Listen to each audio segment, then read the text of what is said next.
Bean, you look good, my friend. You I actually just sitting took a down. shower. That's all I did. Yeah, phenomenal, man. Mean Dave has been at Punch Comedy Club, Cobb's, you name the clubs he's performed in. He has been a headliner for a number of comedians in the past, and we're lucky to have him. So thank you, Dave. You have the floor. Thank you for having me. Yeah, that's awesome. This has been a really cool all day event. I've been watching it on YouTube myself since about I think it was like 8:30 this morning. It started. I'm not exactly sure. It's all a blur. And I pretty much feel like this woman right here at the end of the day, watching the ethics in tech, just learning so much depressing stuff. But I'm kidding. Yeah, I am a comedian. My name is Mean Dave. It's just a nickname, short for Meaningful David. And I love doing these events because I used to work in tech. I was a video game tester for about 14 years, and I got into comedy so I would never have to be around a computer again for work. And then the pandemic hit, and the only way I could do comedy was on a computer. So yeah, it's been weird. But yeah, I gotta say, I enjoy being part of events like these where I get to make fun of things that really dominate my life, and I feel powerless against completely. And because after working in tech, I mean, these were things I saw coming a long time ago. I was the last person that owned a pager, I believe, on Earth, 2006. Before that, I didn't even I didn't even I got my first cell phone in 2006. Before that, I was the last person to have a pager, sometime in the late 90s, or no, when I had to go pick up my sister at school or something. I don't even remember any of this stuff.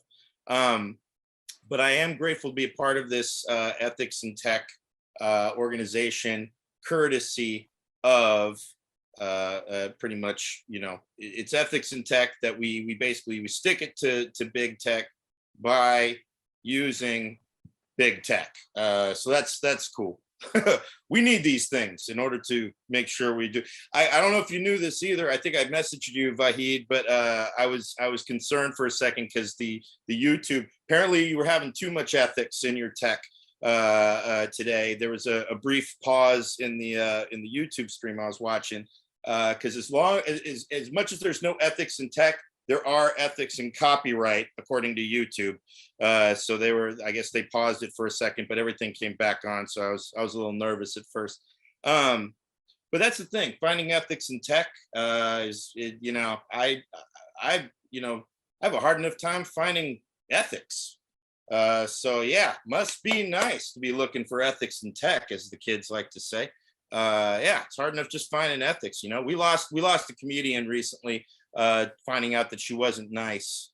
And it's like, we thought she was nice this entire time, and instead a cancer was brewing inside her of just her natural personality, that she's a human being and is successful and wanted to treat people like crap all around. And I think she's entitled to do so. But yeah, getting back to our tech thing, the fact being is there's probably looking for ethics in tech is not, it's a lot like looking for ethics in porn. All right. You're probably gonna be hard pressed to find it because, and not only that, the two intertwine really. Try to find ethics in porn and tech, and try to find ethics in tech in porn. It's really just all about the almighty dollar. So that's pretty much it. My favorite part of today was an earlier presentation in the morning where we got to learn that they made an AI to imitate people online, and it turned out the AI ended up becoming racist. That's what technology led to. I think we're safe. I think we're safe a lot from the fears and all of this stuff that technology will somehow do anything.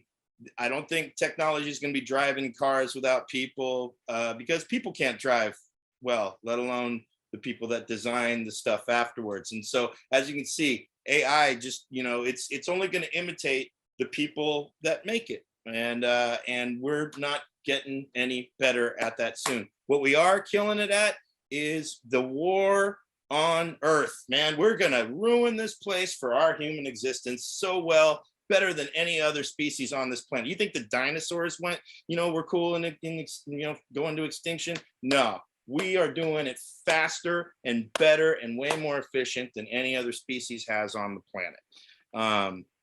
But I will say that one of the things I've noticed a lot of the subjects that have come up, privacy issues. That's been the big issue with privacy issues in terms of tech.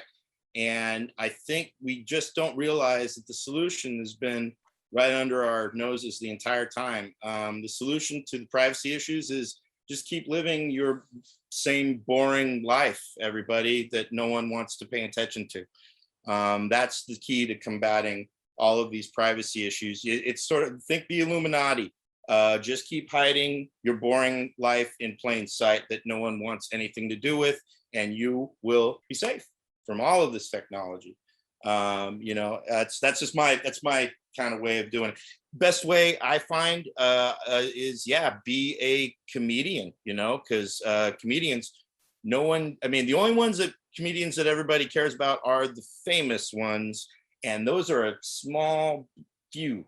There are so many comedians that you've never heard of that you don't want to know about. I always used to tell people when I used to started out at open mics, if you're running from the police, go to an open mic and get on stage, because the last person anybody is paying attention to is a comedian on stage at an open mic. And you could be telling everybody the details of your crime with the cops looking for you in the room, and they will not notice you up there. So yeah, just keep living your boring life. That's going to keep tech from, wanting to look for you. What else do I have on my list here for all? Currently, I gotta, full disclosure, everybody, I am in Facebook jail right now. 7-day stint. I got a 7-day stint in Facebook jail. I'm in, for committing mind crimes of basically I made I was joking with a friend of mine on his thread who clearly was, a lot of people are upset that I'm in Facebook jail over this. We're going to try and have a Facebook protest at some point. All I did, my friend was saying that he every time he announces that he's quitting smoking, so many people get so excited for him that it makes him want to keep smoking. And he's a cynical guy like me, cynical sense of humor. So all I did was comment what a person might be like if they were heard that I heard you were quitting smoking. Now, if you know this scene, I'm not going to move from in front of this gentleman right here. If you know this scene from The Waterboy, this is comedian Blake Clark. And he is a gentleman who is current. Well, oh shoot, I let one of them go. During the climax of the movie, there's a key part in the big game where a football gets thrown, and it's the exciting part of the game. And this gentleman right here is pinching his nipples as a joke in the movie. It's a very well-known scene. I'm even friends with his son, Travis Clark, who hates every time that I share this image online. And I got put in Facebook jail for nudity and sexual yada yada. Whatever it was that Facebook deemed inappropriate.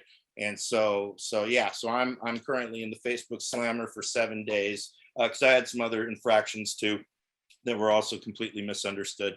But Travis Clark, his son, is he's never been more pro censorship in his life. That's what he told me when I shared this information with him.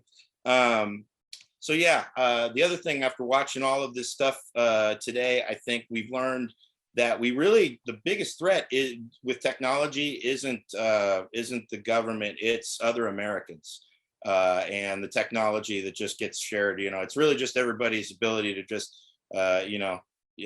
coordinate online and follow each other online, get each other's information online. And that's really, we have nothing but fear ourselves. I don't know. I don't even get that right. Anyways, but ethics and tech, I noticed we have our audience today. It's been it's a nice intimate audience online here. And I think I've been coming up with some, the thing that none of the topics that anybody brought up today, these are some of my concerns with big tech. All right. And just hear me out. I know these may not be the big subjects of ethics and tech, but these are the subjects that really affect me.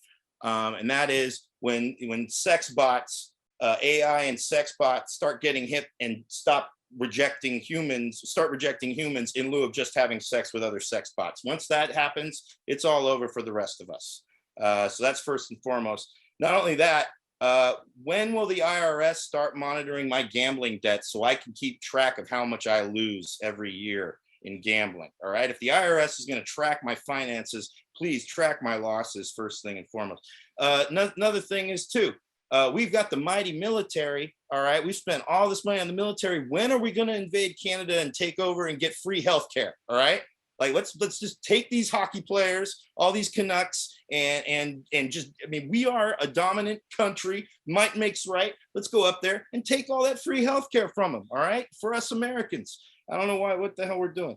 And then last but not least, we've been promised these long times. When will the Terminators save us from global warming? All right, that's basically, we've been working on all this stuff, all this deadly technology, and we've been promised this since at least in 1980, whenever the first Terminator came out. And then with T2, I mean, T2 really promised us the future of the apocalypse that's going to save us from ourselves. All right, because nothing beats global warming like eliminating ourselves with our own technology.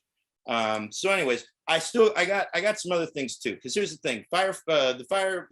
This whole event is Fire and Fury throwing a monkey wrench in big tech. And I thought of the name Fire and Fury. Why do I think of that? And I was like, you know what? Ethics and Tech is a really good organization that brings a really good message that could use, we need to, get more people involved and get more, make it exciting.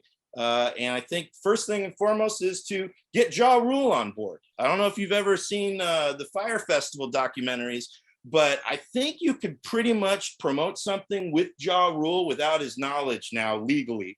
And because all free promotion is good promotion. You saw how this went. All right. They made a whole festival that was just total crap.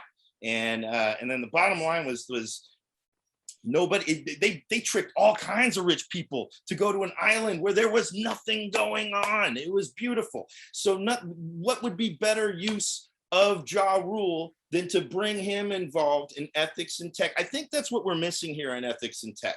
All right, because sometimes you gotta work with strange bedfellows in order to get things out there. I think ethics and tech needs to get a little more lack of ethics in ethics and tech so we can promote this a little bit more, a little bit better. These are just some of my ideas. All right, hear me out again. I think we should, we got to sexy it up. All right, sexy up some ethics and tech. Get some ethics and tech girls out in here. Just kind of, moving that. Just these are just some ideas and spitball. I'm not saying you need to go in these directions. Just ideas I have. I think the next thing is to do is, we need to get some more corporate sponsorship. Start trying to get the message a little more out there. I know we have a beef with Amazon, but how about we work on ethics with Amazon? Maybe we can start aiming big for the big fishes, the big whales. Because sometimes that's just how I'm just trying to think of ways to get us out there a little more.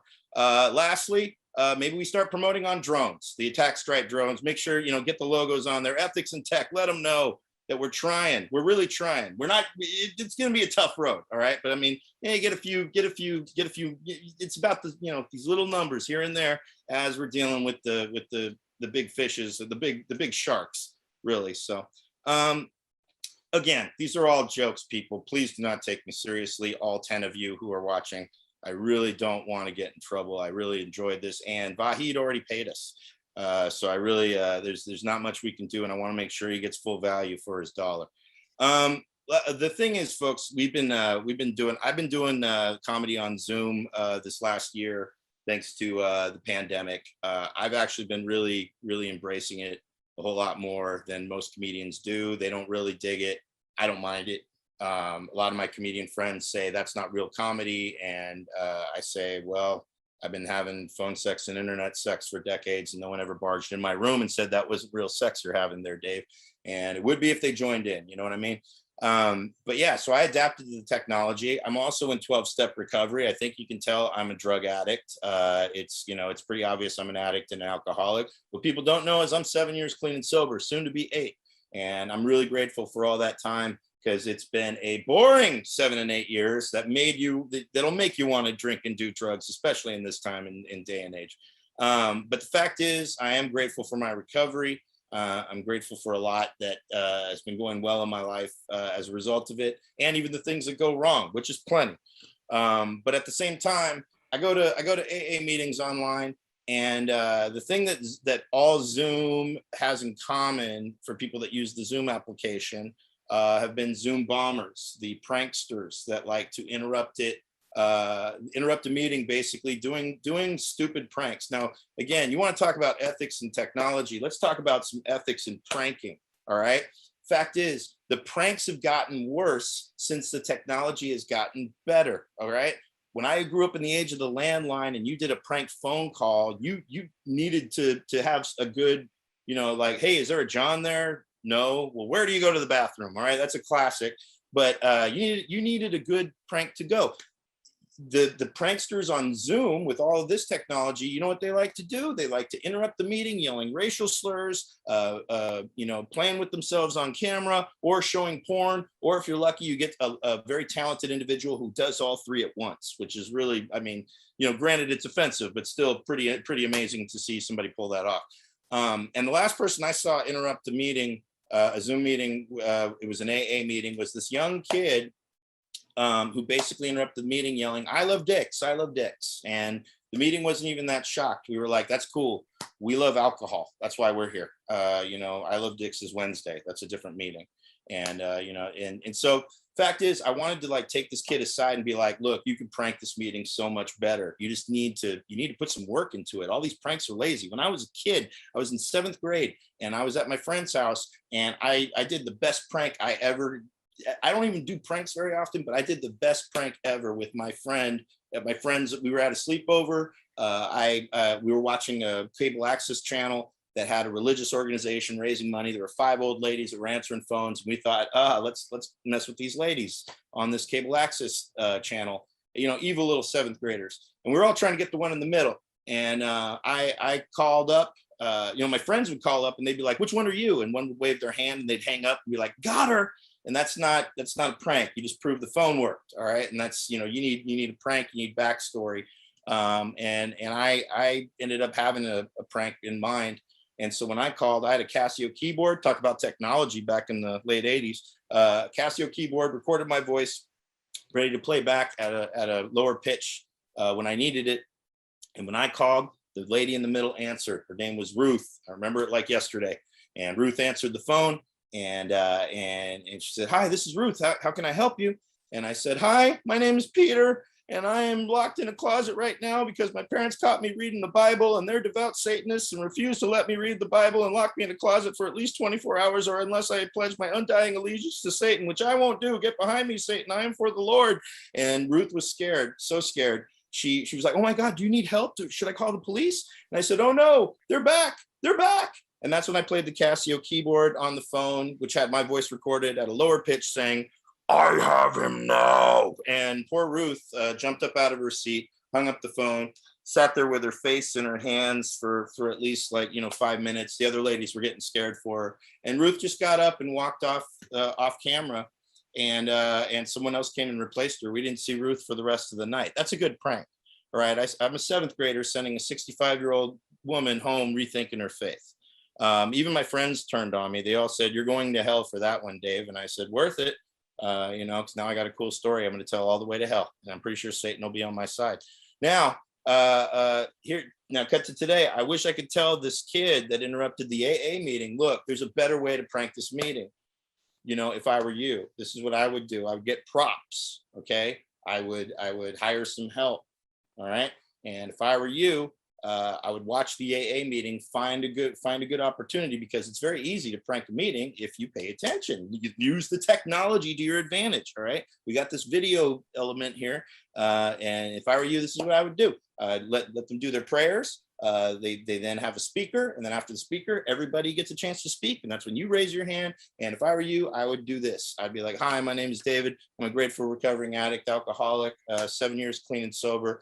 And I've had the worst day of my life today. I am relapsing right here during this meeting. And you break out the cocaine, you break out the Jack Daniels, you bring on the sex workers, and you put on an OnlyFans show just for that meeting. And unlike Ruth back in the day, who walked away from her faith, all right, every one of those addicts and alcoholics is going to be like, this meeting just got great. Oh my God. Call my sponsor. This is the best meeting I've ever seen. It's not relapse when you're watching somebody else do it on camera and quietly playing with yourself off. That is my time, folks. I think I've done my duty. I hope Vahid, I saw him smiling a few times and getting a little nervous here. So I think I did my job. So yeah. Thank you, Mean Dave. You did a great job.